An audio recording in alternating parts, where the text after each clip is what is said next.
Yo,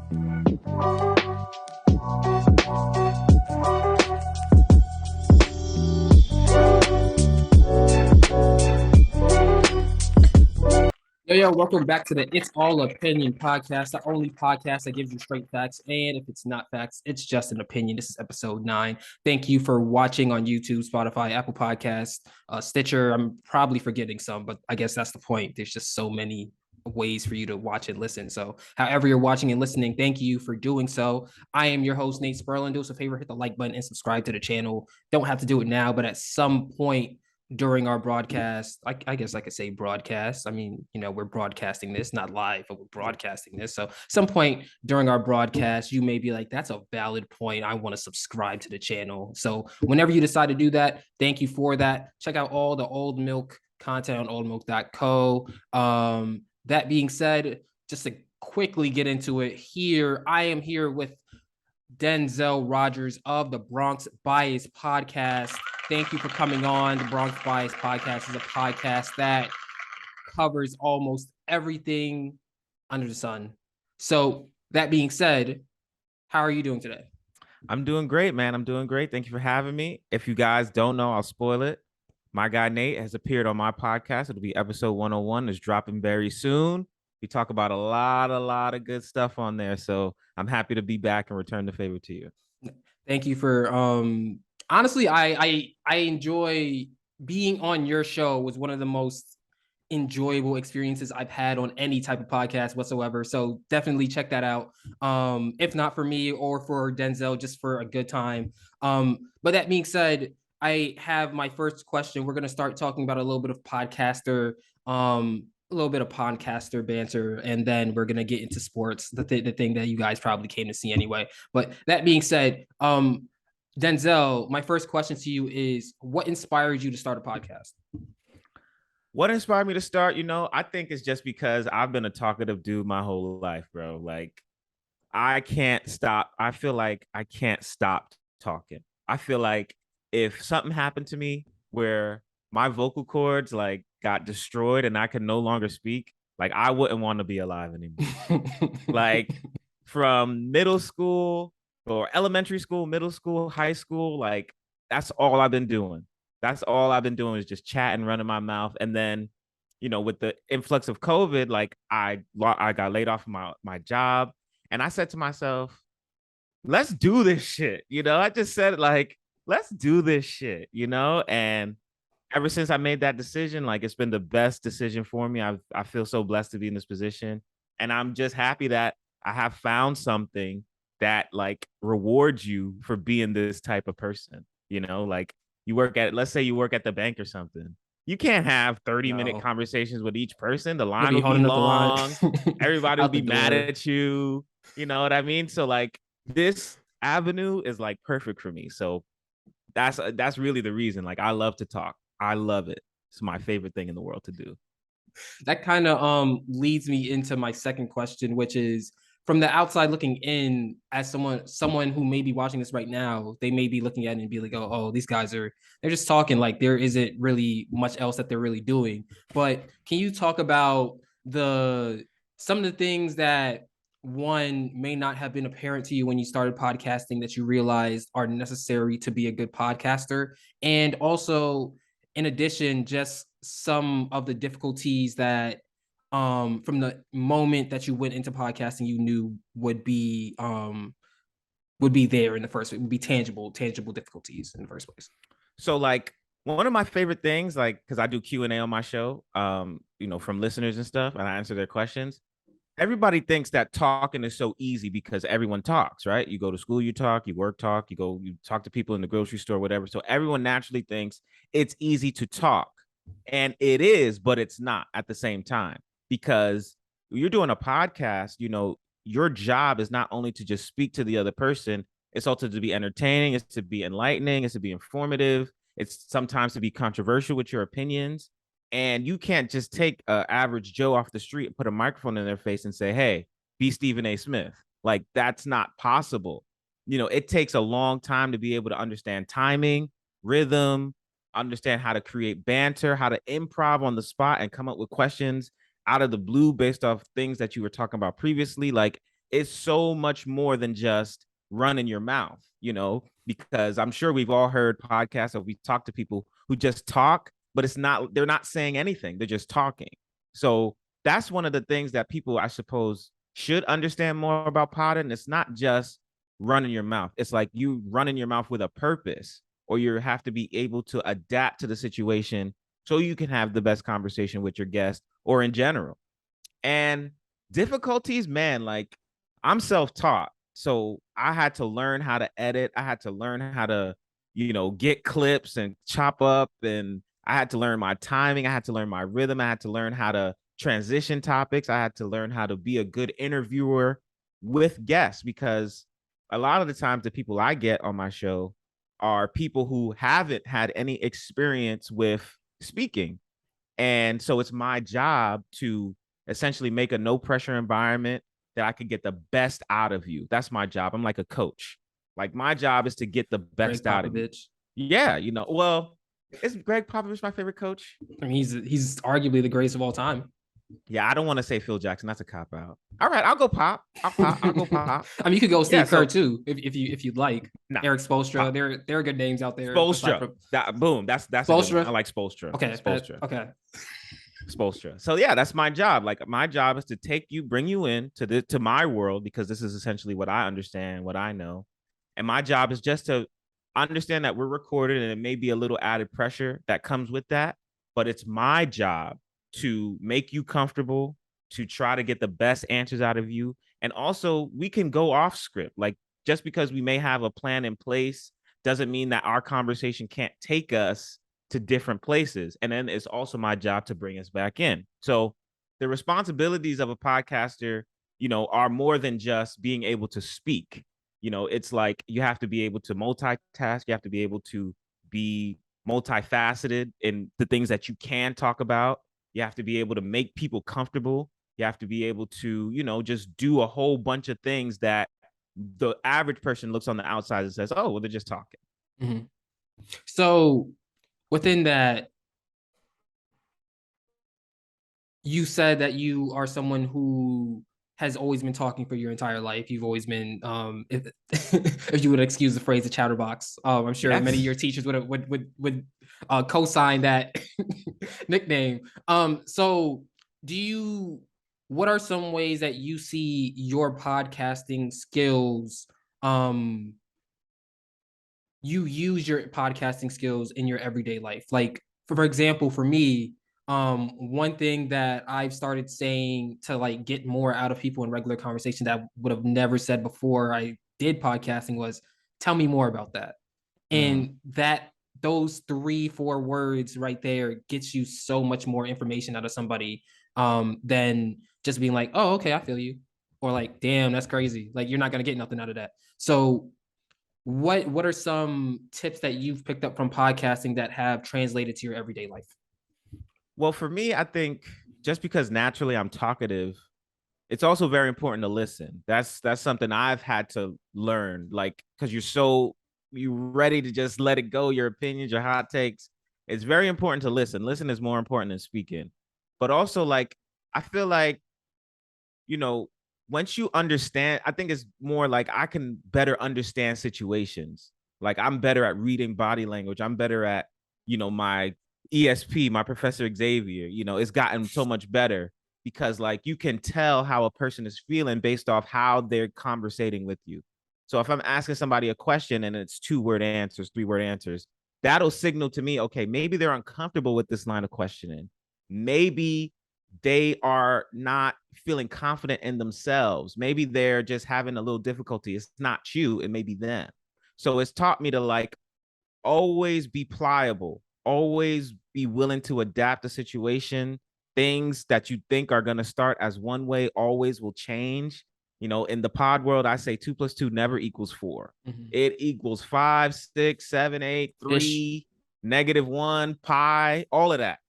And so you just got to, like, be able to adapt. So podding has, like, helped me in a lot of social situations adapt to what's going on, adapt to the quick changing of people's ideas or people's opinions. It just helped me to like be a chameleon in a sense. Like I can shapeshift to fit any type of conversation that's happening, whether it's about music or pop culture or sports or politics or science or cars, whatever. I've been able to learn how to shift and be able to be in all different types of conversation. You see, I'm doing my little Kim right here, but like I've been able to do that, like just building that skill off pod, and like I'm able to have a conversation with anyone about anything at any time. And so like that's one of the biggest helps for me. So in my future, you know, I never know where I'll be. If there could be somebody who loves, you know, history or artifacts or something, because I've had so much experience in pod, and I may be able to have a conversation with them about that. And then our good interaction may lead to they want to interact with me again, or opportunities open for me in another field or in another place that's related to it, but not necessarily. So I think it's just helped me really become like a shapeshifter or something, or like, you know, just someone able to fit into numerous different, you know, spaces. No, I agree with that. I think that also the versatility that you talk about as well. I think before podcasting, you ever like want to tell someone something and like you're in the shower and like you're plotting out the whole conversation in your head, like I'm gonna say this and then they're gonna say this and then I'm gonna be offended by that, so then I'm gonna say this, and then like having that, like that isn't an exercise um that is exists for me anymore because of podcasting, understanding that all of that exercise and all that planning is basically futile. And instead of planning out exactly what you're going to say, just make sure you plan out the basic points that you want to get across, and then leaving it up, trusting yourself in the moment to get across those points how you need to get across those points in the moment. So I definitely agree with you that versatility throughout, just being able to hold a conversation with someone, stay engaged, have them feel like you care about what they want to say, even though sometimes you may not care, but it's okay. So I guess this is my last hurrah about podcasting before we get into some sports, some baseball, Mets and Yankees talk. Um, so looking at the landscape of podcasting right now, one hot topic that I see continuously popping up is the concept of the alpha male podcast. So how do you feel about those types of podcasts? Like, do you watch them? Do you is that something that you want to be on one day? Or do you feel like those podcasts give the whole genre of podcasting a bad name? Well, I think it's like you look at it multiple ways, right? Like I appreciate the fact that the people are podding. You know what I mean? Like just as a podder, like I like to see people try. I like to see people make the attempt. I like to see people have the conversations. I appreciate it. And the alpha male genre, it's like, you know, if it's for you, it's for you. You know what I mean? It's not necessarily for me. I don't think that that's endearing, you know, in any kind of way, like to come up and be like, yo, like I could have 6 girlfriends, but they could only have me, like, or every time I come home, yo, you should have the steak ready. You know, I shouldn't even have to ask you. You should be running my bath water. Like, look, bro, if you're a person out there and that entertains you or that intrigues you, or you share some ideals in that sense, then hey, good. You know, I'm happy that that's out there for you, and I'm happy that you can enjoy it. But although it's not my cup of tea, I don't think I honestly think that shit is trash, to be 100% honest. Agreed. But like, I'm not gonna sit here and be like, oh well, you ruin it for everybody. You know what I mean? Like everybody's skills are different. You know, everyone's taste level is different. Everyone's aesthetics are different. So just because, you know, that's what they're into, that don't mean, even though it's not for me, don't mean I have to say, oh, it's trash, or you know, you're ruining the whole thing. Like, it's everything changes, everything adapts. So just like we see, like, you know, let's say like when Steph came in the league, right, shooting threes. Before, back in the day, if you shot that many threes, your ass would be on the bench. You would be on the bench. You would be on the bench. You would be riding the pine. So, and then when, you know, when he started doing that so much, there was a lot of people saying, oh, he's ruining the game. Kids don't learn the fundamentals. Kids just want to shoot, blah, blah, blah. He's ruining the game. but we realize and we understand that he's proven his greatness, how much have a wrinkle he's brought to the game, how much he's changed the game in a positive way. And so just because I don't necessarily agree with that style doesn't mean that that style doesn't have a place. And one thing that I think people need to understand is if you don't like something just in general, you don't have to watch it. You don't have to tune in. You don't have to give an opinion on it. Ignoring something that you don't like is the best thing to do. Hate in this business is just as good as love. Yeah. If you hate me and you're talking about me, you're still talking about me. That's why Skip Bayless still has a job. You're still helping me get money. You're still helping me get publicity. You're still helping open doors for me. So if you really hate me, if you really disagree with what I'm saying, or you're really not interested, the best thing to do is to not engage with it, to not pay attention to it. So, I ain't gonna sit here and be, a hater like, oh, F these dudes. Nah, bro. It just ain't for me. And that's really all it has to be. It's not for me. So, hey, you guys out there, if you guys are getting young ladies to cook you dinner every day and run your bath water, more power to you, my brothers. More power to you. But I just won't be watching that shit. No, me neither. It's something that is increasingly becoming unavoidable, though. Just like scrolling through Twitter, like I can't go through just an average 15 minutes on Twitter and not encounter one of those things, which is kind of irritating to me. I guess I need to start muting some people or muting some types of content in my Twitter feed. But I think that's the only thing. I think that because it's so popular or so popularized, or that's the hottest topic about Black men in podcasting right now. Like when I think that's probably the first thing that comes to mind when we say Black men in podcasting would be the alpha male type podcast. So in that way, I think that it kind of distracts from the other Black podcasters out there like you or like me who we're not just on here just to talk shit about, or we're not on here talking about in a insecure way kind of she needs to do this, she needs to do this, she needs to do this, or whatever. We're genuinely trying to have conversations, you about culture, any type of culture at all, me about music, and at times sports as well. So I think from that way it may sully the bunch a tad bit, but I also agree with what you said in terms of if you don't like something, you don't have to engage with it. And I guess it's just up to hoping that the content that we produce kind of shines through the cracks of what is right now the main focus of, or the main connotation that people associate with a Black man having a podcast. Yeah, and also like, you got to understand, like, we're in the microwave society. Everybody wants things quick. So there's a lot of people out here who even just make up these personas. Like, okay, I'm going to take the angle as if I am this person. And just because I understand that this is what's bubbling right now, and I'm trying to get my impressions up and I'm trying to get my likes up so I can make this bread. You also got to look at it like that. Like a lot of these people, this is all entertainment.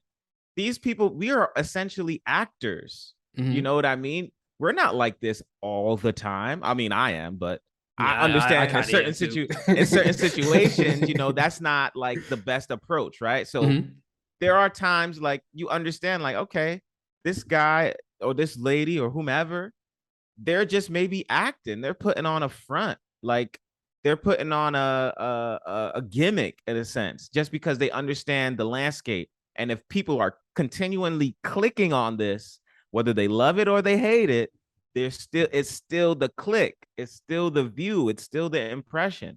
So, you even got to take that with a grain of salt. Is this person even really like this? Realistically, if this is an average Joe like you or me, could he tell a young lady that and get away with it?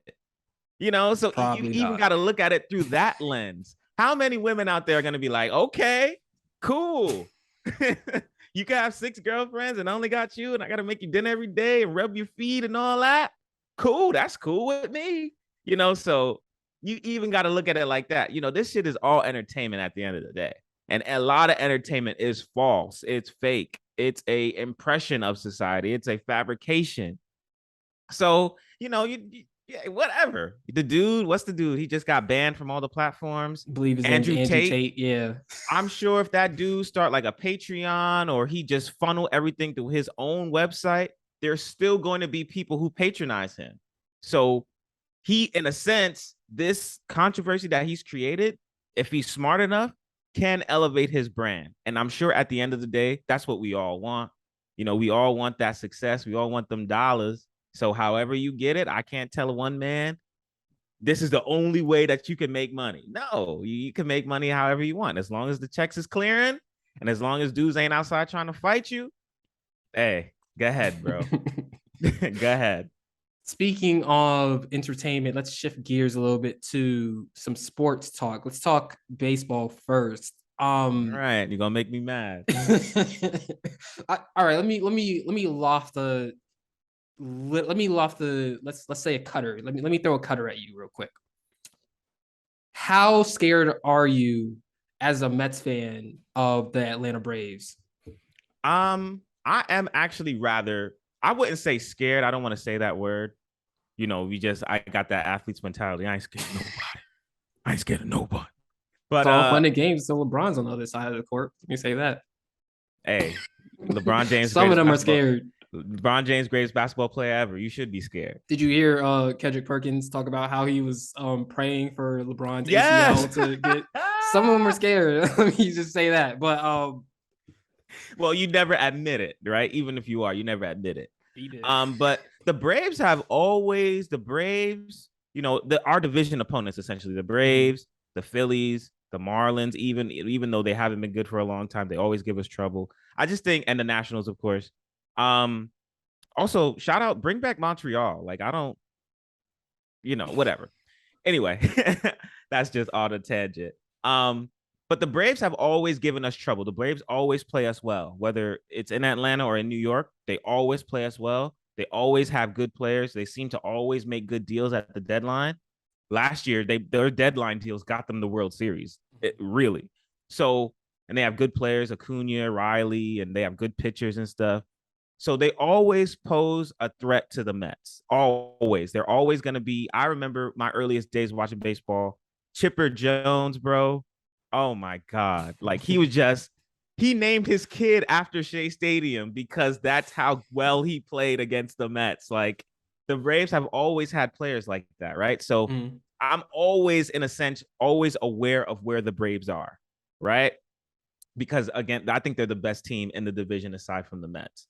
But I think that this Mets team that we have, one thing I'm seeing and I'm really happy about is like these dudes, I think, really give a fuck about each other. Like they are a very well-connected team. They're always hugging. They're whispering in each other's ear, yo, he threw me the cutter right here, or he threw me the curveball. So watch out for this. Like they're always rooting for each other.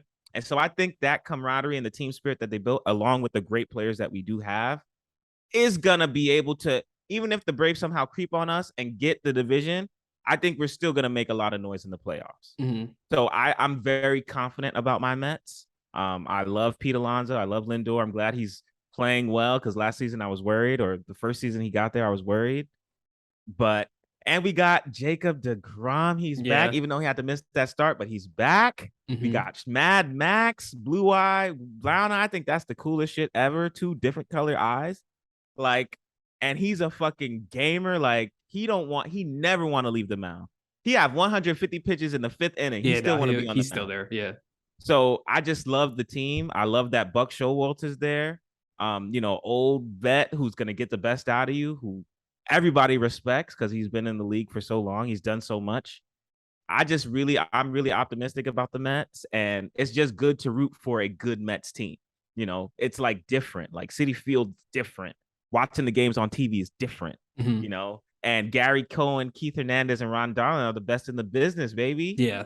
No, I already know. I agree with that. You already know, baby. So the only I'd give the Dodgers announcing team, like in terms of like listing possible competition to SNY, I'd probably give the Dodgers team up, put them up there. The Cubs, obviously, and the White Sox. That's probably it off the top of my head. I mean, some people will argue Yankees, but it depends who's calling the game for the Yankees broadcast. Like some people like Michael K is trash. I like Ryan Rucco. Like when he gets those little replacements though, like those are good. And he has Cameron Maybin, the former Yankees outfield. I think he played outfield. That's a good pairing. But the see ya and all that is kind of corny to me. I'm not gonna Or lie. I'd even the rather old dude, he'd be like, I don't even know his name. I think he'd do radio. He'd be like, the Yankees win. The Yankees win. Oh, get this yeah, no. 1920 dude out of here, bro. Get out of here with that. We back Gary Cohen nah, gang. Gary Cohen. I like the camaraderie within them cracking jokes because I'll watch some of the other baseball broadcasts out there, and if the two people in the booth don't interact much with each other, it's kind of dead. It's kind of boring to watch. But you need that. I'm gonna tell this joke real quick, and then you're gonna respond to me, and then we're gonna have this little podcast banter just to keep people engaged. Exactly. Especially when you have a good team like the Mets that can blow teams out. Like, what are you gonna do for 4 innings? That's what Exactly. you really need. That My segment, my favorite parts of that is like if it's like 10-1 and the Mets are winning, right? And then all of a sudden they'll start pulling out baseball cards. Keith will tell a story about some wild occurrence, or like they'll eat donuts on camera. Like, oh, we just got these new donuts. Like these dudes are just chilling, like, just hanging out with each other. So that's why they're the best. Have you seen this buck cam that they have? Like whenever a Mets batter gets hit, they show Buck Walter, right on his Showalter, face. and they have like the red screen on. That's hilarious to me. So back to the Mets. Everybody obviously was looking at Luis Castillo going to the Mariners, as like a huge deal. Obviously, rightfully so. Looking at what the Yankees did and how they possibly might have ruined their team, although I don't think so. I think that they're going to be better for it. But I think one trade that is going under the radar, but maybe one of the best trades of this mid-season trade deadline was the Mets acquiring Daniel Vogelbach. Big I boy. think that he has been the spark plug. He has been the player that the Mets didn't know they needed until they got him. Yeah, I what agree. What do you think about his performance so far? And what do you see him taking the team? I like that they made a deal for him. Mm-hmm. In a sense, I like Dom Smith, and maybe this is too deep Mets, but I am a fan of Dom Smith. I do like him, but I understand that his role on the team really wasn't going to serve us in the long run. So for us to just say, hey, bro, you got to sit down. You got to go to AAA, just rock out down there, or we'll try to move you somewhere where you can play. Look, I understand because Vogelbach, it's protection for Pete Alonso. Mm-hmm. It's protection for Lindor. And, those are really the power guys. I would say Lindor, Alonso, and Vogelbach. We got Nemo and McNeil. They're slap hitters, hustle, steal bases. Marte the same, even though he's got a little bit of power. But we're really relying on those guys for RBI. You see Daniel Vogelbach, how big he is. He's not taking an extra base. No.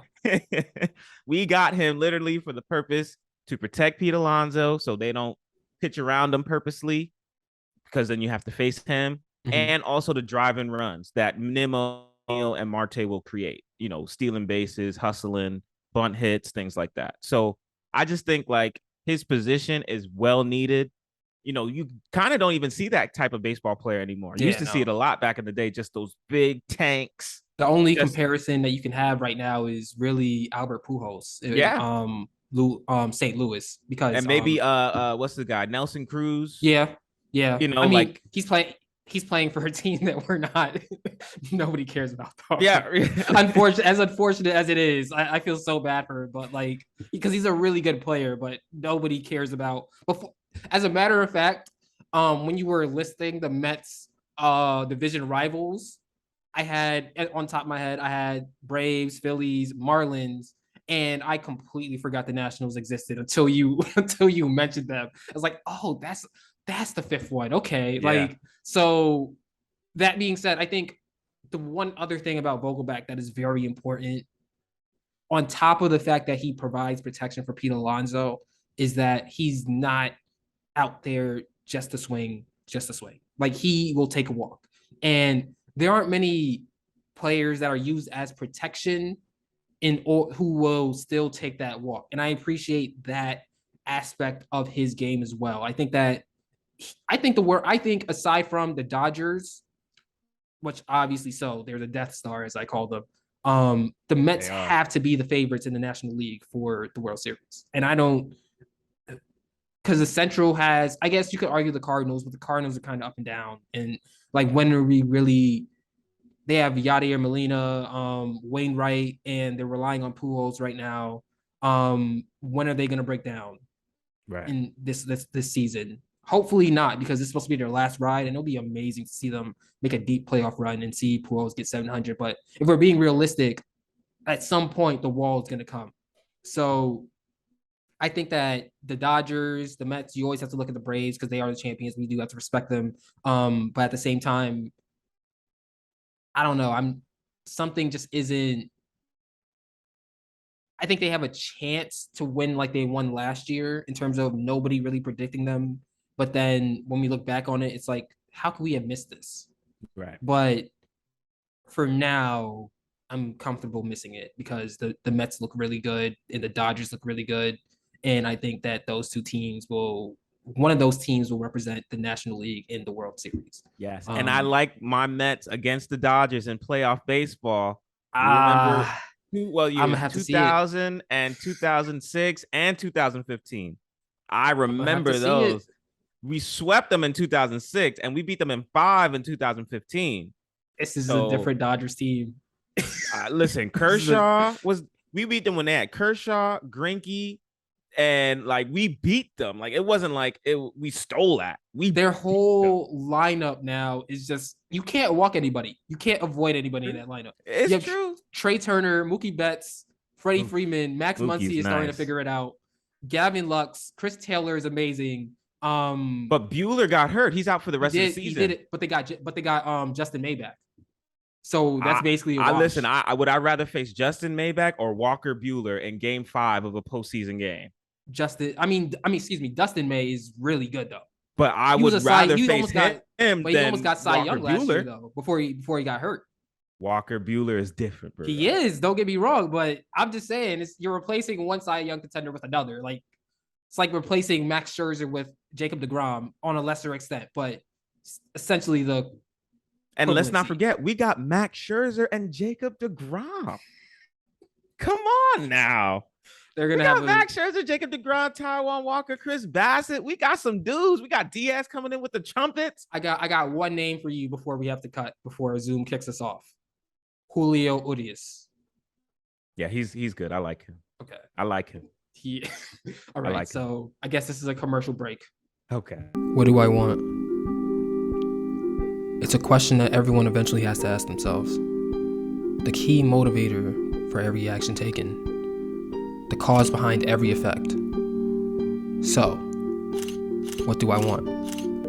I want to go to a sporting event in every major venue.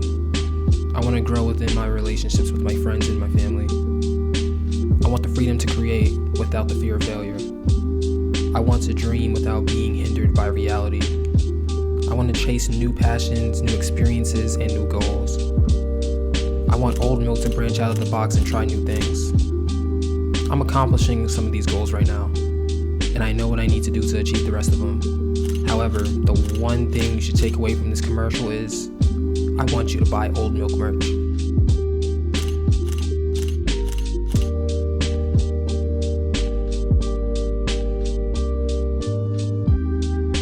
All right, and we're back with a small commercial break. Back to talking about baseball. A topic that Denzel may not like. I just have one question.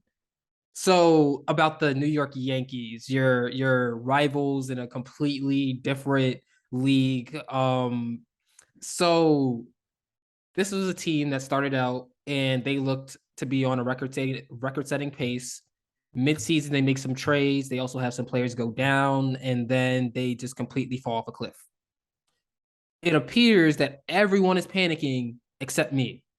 I am not panicking because I understand that Judge doesn't have the protection that he used to have, so they can't pitch to him. Rizzo is kind of slumping a little, but he's still a really good player. But that's not. He also is someone that needs protection as well. So Stanton is hurt. Carpenter is hurt. Stanton is supposed to come back this week, I believe. Carpenter is supposed to come back in September. So that being said, my whole take on this whole thing is when you put the whole team together and you have the first 6 players out the box or out the in the lineup being Benintendi, some combination of Judge, Rizzo, Carpenter, and Stanton, and then 6th LeMahieu, they're still going to be the team to beat in the American League. What do you say about that? I think that maybe your only team you really got to worry about in the AL is the Astros. Mm-hmm. But generally the Yankees, I think getting off to that big start has helped them, because that happens to every team. Injuries are part of the game. Slumps are part of the game. It happens. It's just the way it is. So I think getting off to that big lead will help give you enough cushion in at least in the division to get into the playoffs. And then in the playoffs, anything can happen. Mm-hmm. And also, the Yankees, I don't know what their pitching situation is like. I know Garrett Cole, hurt, of course, but I don't think their pitching is great. So I think just building that big cushion has been really beneficial for the Yankees. And also, I think it's just like how the Yankees are. Like the Yankees, everyone loves them so much because they have 28 world championships. But essentially, they built just a big enough cushion on everybody because I don't even respect most of their World Series because they won all of them in the 10s and the 20s when the sport wasn't even integrated. What's wild, crazy, Babe Ruth, if Babe Ruth had to face pitchers like Satchel Paige even, he wouldn't be this good. Audience, watch this. He played against plumbers and mailmen and dudes who were substitute teachers, and he ate hot dogs and drank beer. That is not a modern day athlete. That would be like Kyrie Irving playing against Bob Cousy. He's getting work. He is. Bob Cousy is getting work. That's the Yankees. The Yankees built such a big cushion on everybody. Can I just interject now one they're thing? Still seen as this way. Can I just interject the one thing real quick?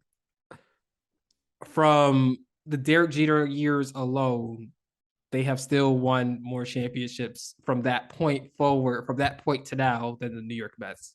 Well, look, man, if the Mets had Derek Jeter, Mariano Rivera, Jorge Posada, Bernie Williams, Matsui, the Mets got Kaz Matsui. The Yankees got Hideki Matsui. Okay, that's the difference in the players. Okay, so if we would have had those guys, I'm sure we would have been as successful. Okay. Listen, man, I'm from the Bronx. I love everything about the Bronx.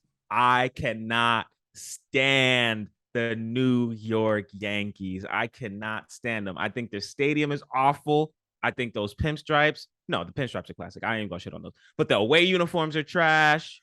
You know what I mean? And Derek Jeter, I love and respect. I even watched the Captain joint on ESPN. I liked it.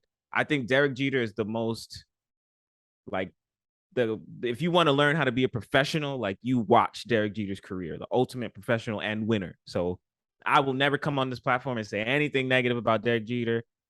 And also some other Yankees players were good. I like Bernie Williams. I like Mariano Rivera. But as the Yankees as a whole, please, if they lose every other game for the rest of this season, I do not care. I hope Aaron Judge gets $500 million. And so that way no one else could get on the team. And then they're in last place for, the next 20 years or so. That would be my dream. Well, I guess the one thing I'll say to kind of put a bow on this, and then we could talk about football for a little bit, is when you're looking at the pitching situation, the pitching situations for the Mets and the Yankees are kind of similar right now from the standpoint of at full strength, they're really good, but both teams, especially in the bullpen, have been hurt. When you look at the Yankees, they have Garrett Cole, who, in my opinion, isn't the ace. I think Nestor Cortez is the ace, who's really good. Yeah. Nestor Cortez is way more consistent than Garrett Cole. Garrett Cole has those moments I remember I was trying to watch Luis Castillo's first game as a Seattle Mariner, and I was outside Yankee Stadium, and for some reason, I don't know why the line was extraordinarily long this day, but it was extraordinarily long. I was out there for, I want to say, 40 minutes in line trying to get into the stadium.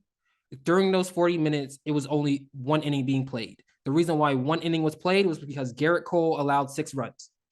So he has those moments from time to time where he just falls off a cliff. Nestor Cortez, on the other hand, is someone who he's a recent development from in the last 2 years. Additionally, they're paying attention to his pitch count because he has never pitched this much in a season because that's how recent of a development he is. But when he's on, he's on. Additionally, you have Frankie Montas, who the first 2 or 3 games that he played in a Yankee uniform were not good. He just played, I think he pitched last night, and he pitched the Yankees to win over your Mets, by the way. And then you have James Italione, who is good. And then you have difference, and then you have to choose between Herman, who I see promising, and Luis Severino, who the only question with him is, can he stay healthy? Which right now he is. So they have a really solid pitching staff, and in addition, in the bullpen they had Clay Holmes, who he's injured, he's on the IL right now, but when he was right, because there's a little bit of a period where he kind of fell off a cliff and then he turned to trash. But when he was right in the first half of the season, there was a legit argument to be made between him and Edwin Diaz, between who's the best closer in the game. There was, because when Clay Holmes came into the game, you knew that the Yankees were going to win. It was basically, you could carve that in stone the same way that we could say that for Edwin Diaz. Additionally, when you look at the Mets, they have Ottavino, they have Lugo, who are really solid relief pitchers, and on the other side, the Yankees have Trevino, who they just acquired, who is solid. They also have Aroldis Chapman, who's starting to figure it out, and they also have you still have Chapman? Yeah, he lost the closer role because he was kind of all over the place a little. But he's starting to mix in more pitches. Also, when he's basically going through the phase that every basketball player whose performance is just built solely on their athleticism is going through, because the velocity isn't there anymore because he's aging. Obviously, the velocity is still high, but it's just not 103. It's not the 103, yeah, like when he came up with Cincinnati, yeah, like Chicago, and they were trying to convert him into a starting pitcher or whatever. And also another thing with Aroldis Chapman that he has to figure out is how to pitch in innings that don't have the number 9 in them. Because if you put him in the 8th inning and you ask him to get 6 outs like you can for Edwin Diaz, he can't do it. If you put him in the 7th inning, he's confused. He's starting to figure it out though, which is a good thing. But that being said, I see both teams pitching wise in the same scenario.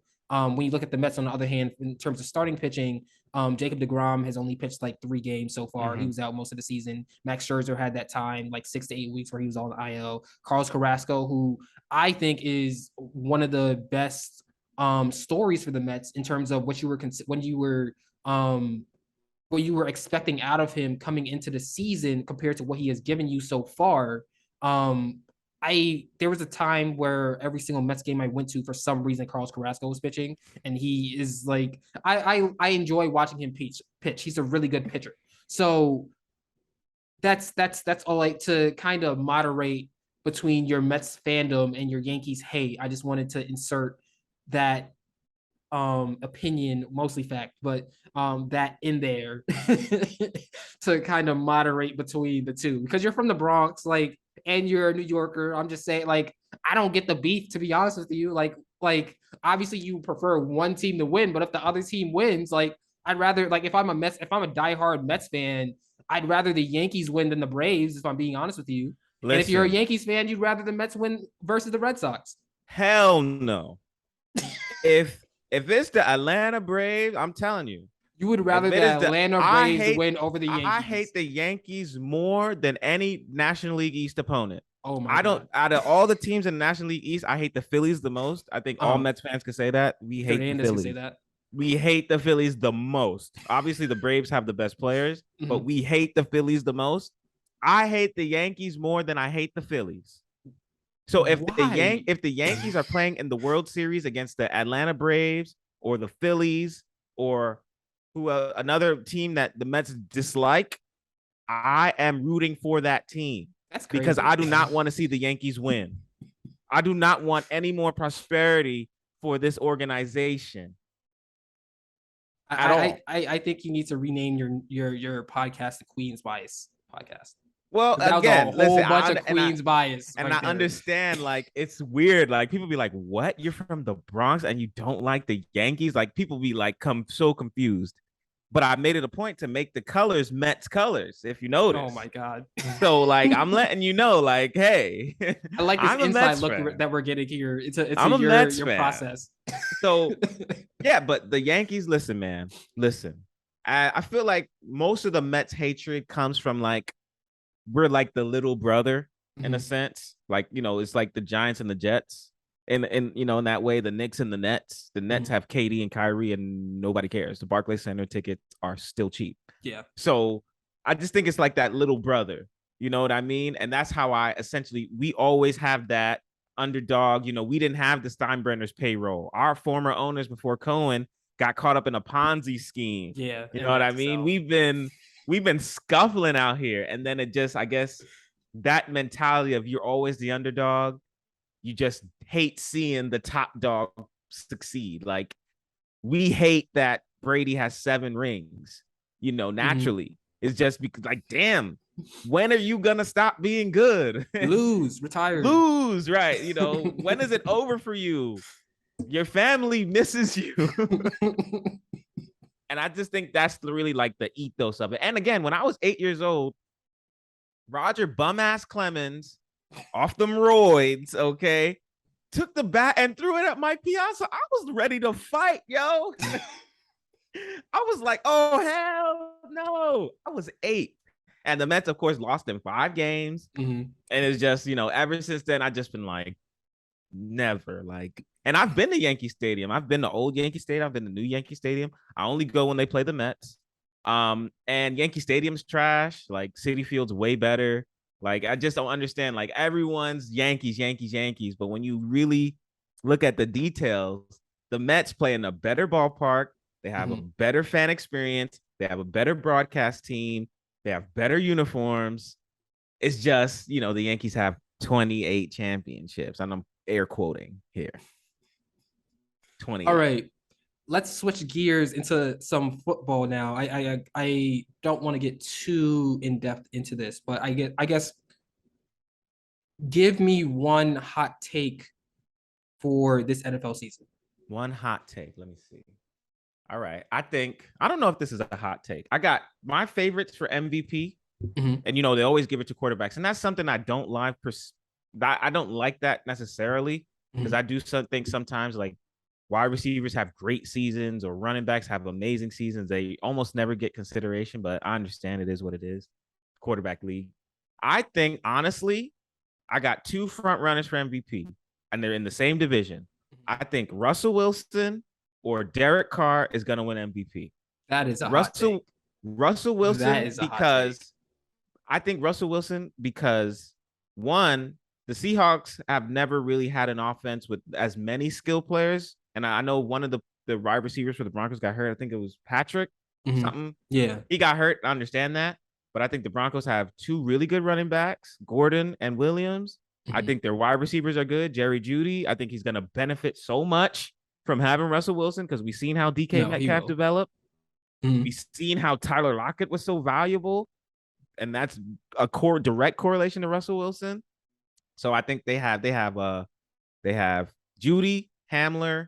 They have the 2 running backs, and they have one more wide receiver I can't think of. I think he's going to have a really, really, really, really, really, really, really, really good season. Now, I don't know how many games they're going to win. Obviously, you probably have to win at least 10 to get MVP to win. But I also think Derek Carr, and this is why I think Derek Carr. We just learned that the Raiders were trying to get Brady and Gronk. Dana White spilled the beans. We also then learned that when Brady was on the shot with LeBron and he said, y'all want this motherfucker over me? He was talking about Derek Carr. That's basically just got his best friend in the whole wide world, Devontae Adams, the best wide receiver in football, on the team. I really think that Derek Carr is going to have a really, really good season. I could say 4,500 yards maybe, and let's say 35 touchdowns. And if he keeps that interceptions to at least 12 or below, and the Raiders win at least 10 games, because you saw what they were able to do last year after the whole Gruden fiasco. Yeah. No, He held them was together. impressive. Yeah. He held them together. Mm-hmm. And I just think now with better players, with a more offensive-minded head coach, with Josh McDaniels, Patriots losing him is big. Mm-hmm. I really can see Derek Carr winning MVP, bro. I really can see it. I can see it happening. Okay. So I agree with everything you said, except for your conclusion. I'm telling you. It is a hot take. No, it is a hot take. That division is probably the hardest division of all time. For sure. Because all four teams, I can see a universe where probably the Chiefs win the division and the Chargers, Raiders, and Broncos get in as wild cards. I can see it. Me too. However, Lamar Jackson wants his money. Oh, he does. And he should get it. I don't understand. I don't understand it either. Pay the man. He put on 25 pounds. We don't know how that's going to affect him, though. That could hurt him. We don't know. I think he never played at that weight at any level. I think he'll be fine, to be honest with you, because of the fact that even if there's a little decrease in speed, he was already the fastest player in the league anyway. So you basically have Cam Newton who can run faster. It's basically what the equivalency would be. When you look at the Raiders, you see that their defense. First of all, this is honestly, this is all I have to say about the Ravens. Excuse me. Gus Edwards is the only player that they're expecting to contribute big for them this season that is hurt. Okay. Oh, so last year they were really hurt. They were last year.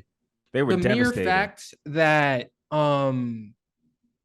The mere fact that Lamar Jackson had the Baltimore Ravens as a number 1 seed, winning 8 games halfway through the season before he got injured and they fell off a cliff.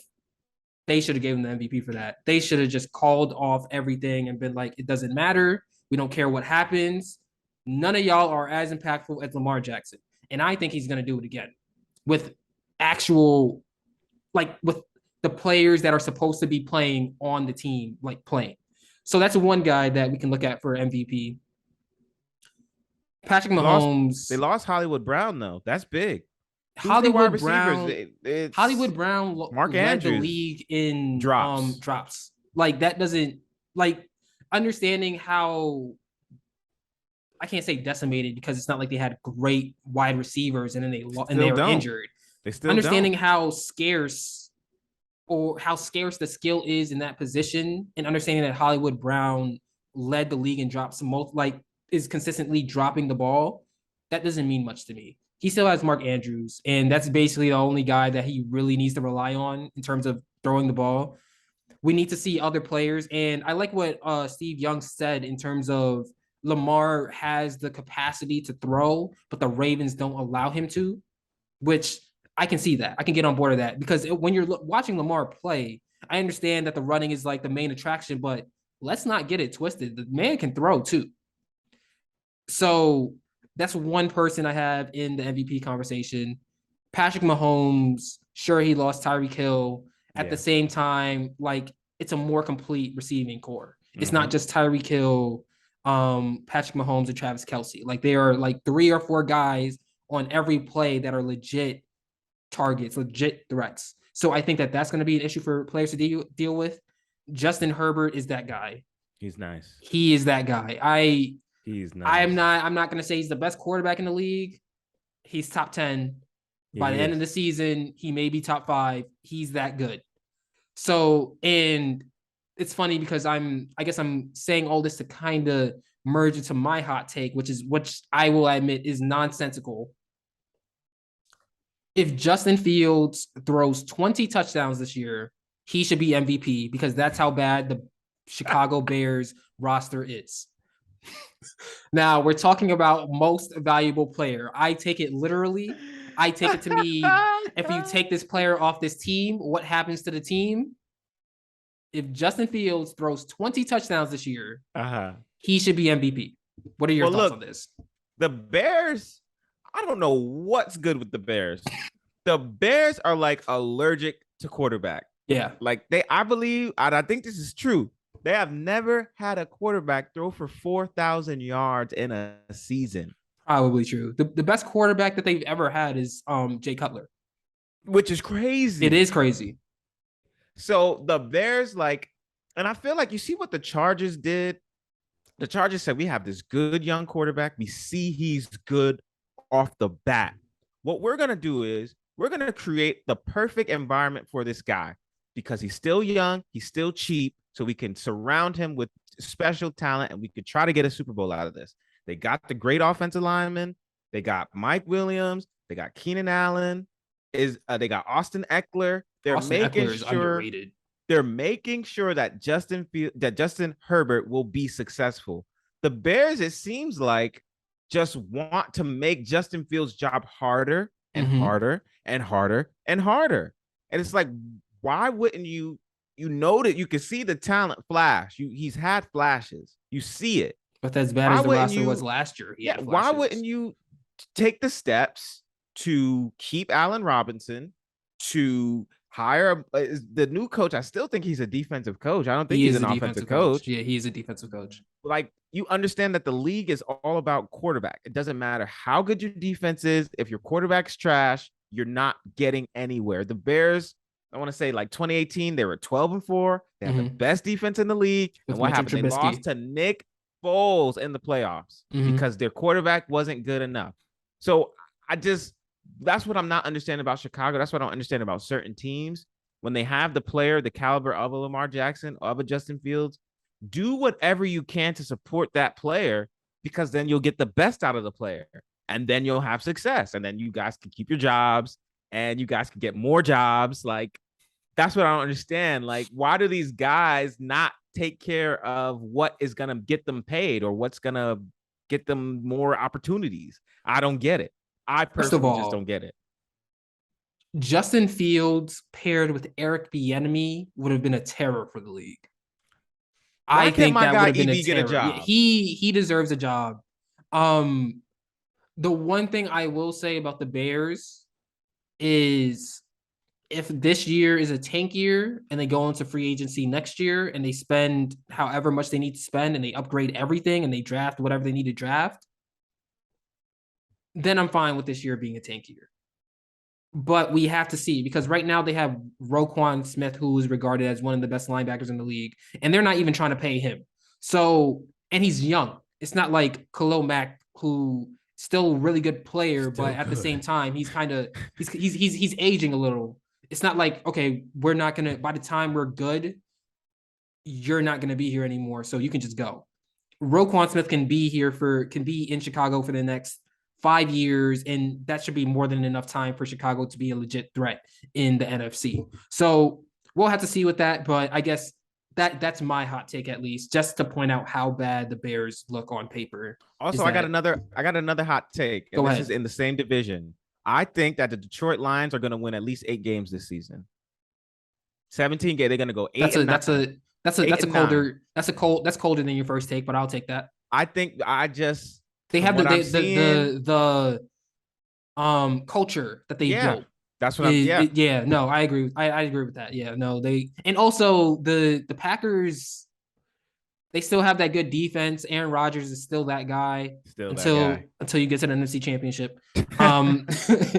But the fact that he's already complaining about his receivers is an issue to me. And you see, I look at that differently, right? One thing we've always heard about Aaron Rodgers is, oh, he's passive aggressive. Oh, he rolls his eyes. He thinks he's above everybody. He will look at you with the side eye in disgust. I like the fact that he's calling dudes out, that he's showing that he gives a fuck. He's showing that he cares. He's showing like, yo, I want you guys to elevate. I want you guys to be good. I think that's good. I think that's something that we haven't seen from him normally. Usually we just hear RELAX. Now he's actually like really getting in dudes' faces, trying to rile them up. I think that's going to be good for the Packers. I see where you're coming from. My only issue is that you decided to get paid $50 million a year, and because of that, Devontae Adams had to go. And now you're complaining because they couldn't replace the talent at the receiver core. So, like, it's kind of a self-inflicted issue. which is why he's not really getting much sympathy from me, as from many people. I'm sure that he isn't getting much sympathy from.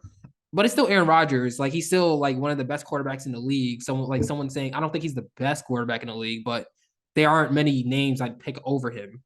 I think he's still the best quarterback in the league. Patrick I think Mahomes is too. Patrick Mahomes is the best quarterback in the league. Patrick Mahomes, I think the way that I've never seen it be so apparent in a Super Bowl loss that a player is that guy. Right. I've never seen that. I feel you on that.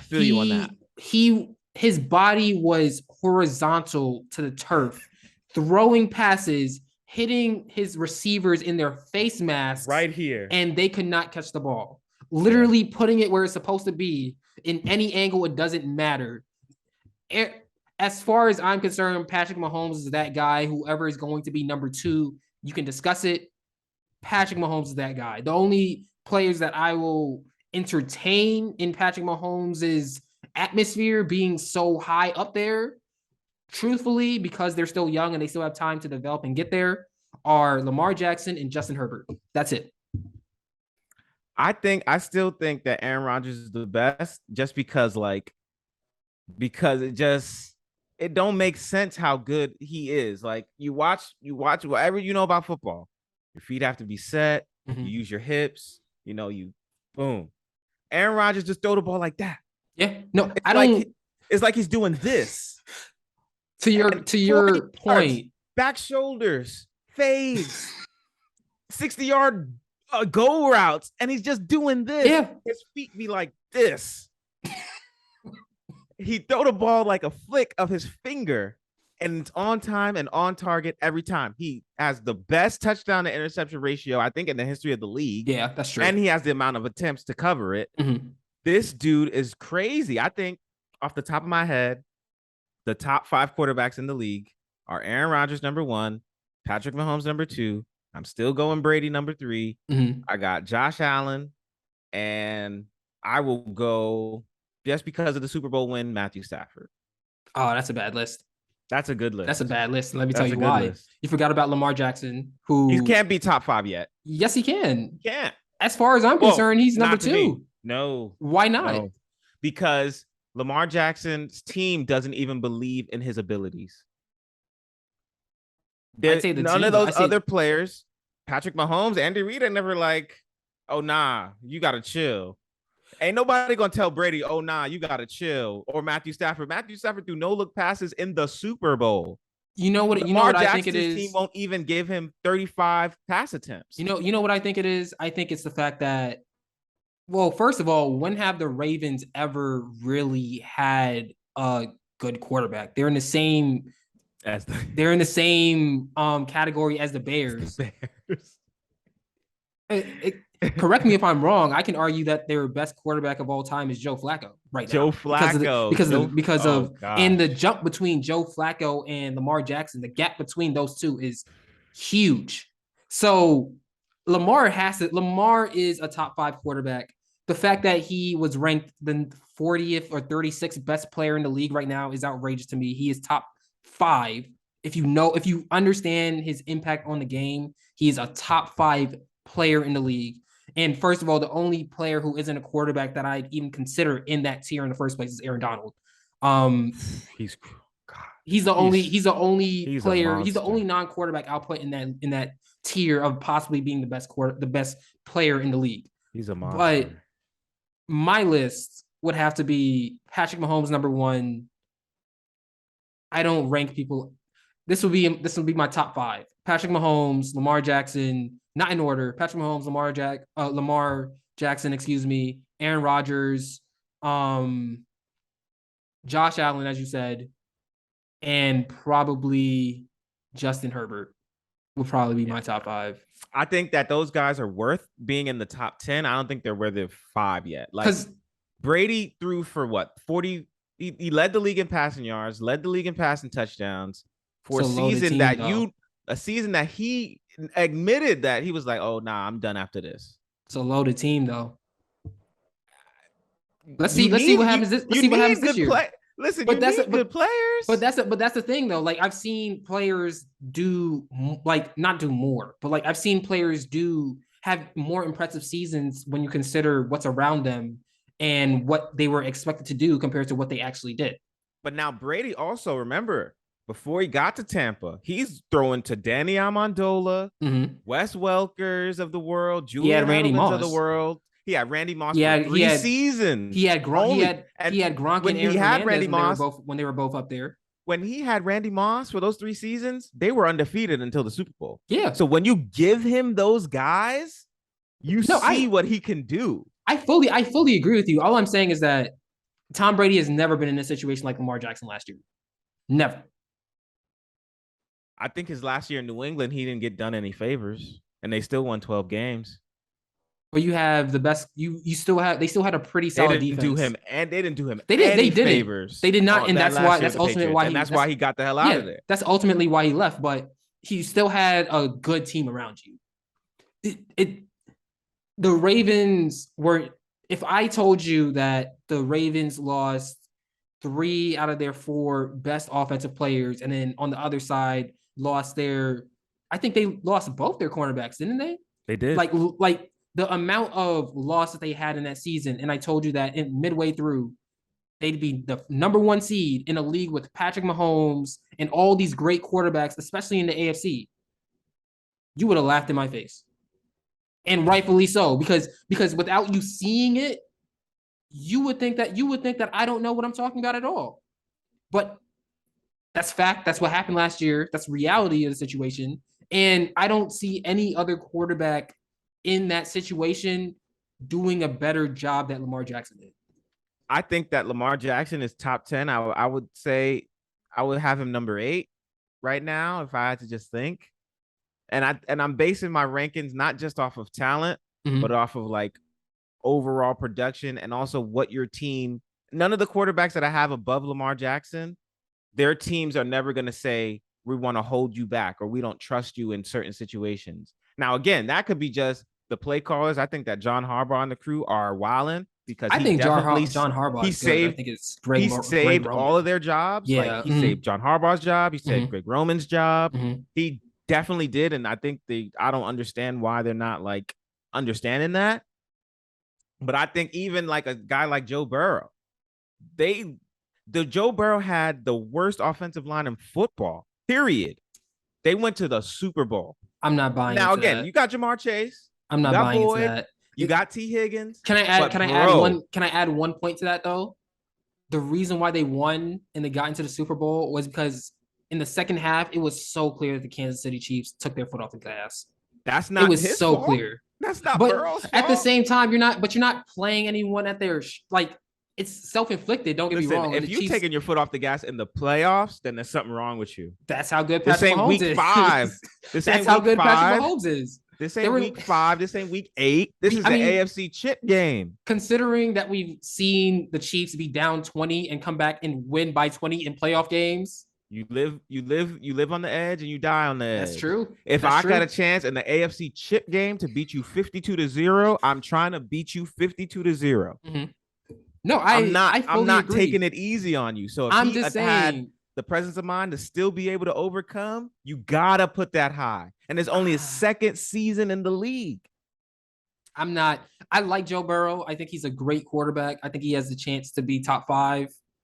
He's just not in my top 5 right now. I think he's really good. Like I'm really high on him too. I'm just saying that I think that people are overreacting to the Super Bowl appearance a little bit too much is all. I think that what Joe Burrow's been able to do ever since he stepped in the league has been very impressive. I wouldn't say it's the same lightning that we got when we saw Lamar Jackson, but I just think like playing behind that line, not being able to run like Lamar can, tearing his ACL because the line has just been so trash. And then the next season coming back and getting them to the Super Bowl, that has to put you high. Now, I don't know what will happen to the team going forward, but if they keep Chase, at least Chase and Higgins, or at least Chase and Boyd, and they got what's the tight end? No, the tight end left, didn't he? I think so. I'm not. Yeah. I'm not all right. Sure. Well, they find a comparable tight end. They have Joe Mixon. I just think that Burrow is going to be really good. And I'm saying all this as I'm a Steelers fan, as you can see. So we're talking about Lamar Jackson and Joe Burrow, and let's keep it that way. I want to talk about and not Kenny one Pickett, mention. Oh no, and Mitchell Mitchell Trubisky Trubisky. Listen. or Mason Rudolph. Oh God. Please. The last thing I'll say on this point before we start wrapping this segment up or this episode up is Lamar Jackson is younger than Joe Burrow. He is? Yes. No, I didn't know that. Yeah, no, Joe Burrow's like 25, Lamar's 24. Oh shoot, for real? Yeah, Lamar, like statistically, Lamar's at his age, Lamar is the best throwing quarterback of all time at his age. Well, I'm gonna have to think about that because I don't know about that. No, that's statistic. So at 20, you're saying at 24 years old, no one else threw the ball better than Lamar Jackson? Yes. Wasn't Marino like 23 when they got to the Super Bowl? 24 at least? Marino?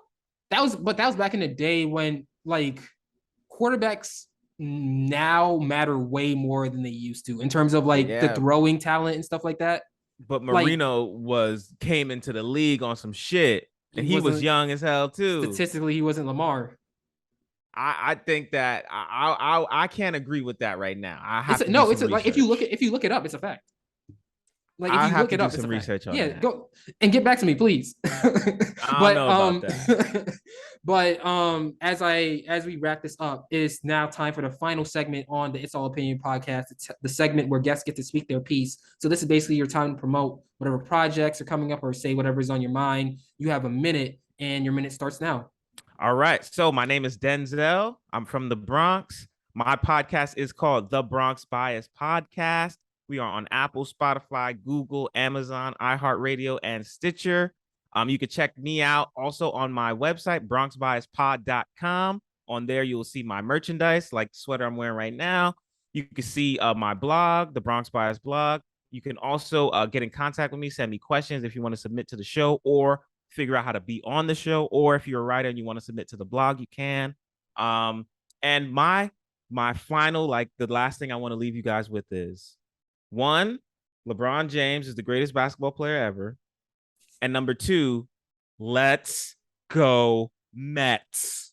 Let's go Mets. I think you're missing a word. Mets. I think you're missing a word in there. Mets. Let's go Mets. I was looking for the let's fucking go Mets, but if you would fucking go Mets. That's the word I was directing you towards. Yeah. And LeBron James, greatest basketball player ever. I'm not arguing. All right. Well, that being said, this has been the It's All Opinion podcast. You can find the links to Denzel Rodgers' Instagram and Twitter, and also the Bronx Bias podcast in the description. Thank you for being on the show. Thank you for having me. I appreciate it.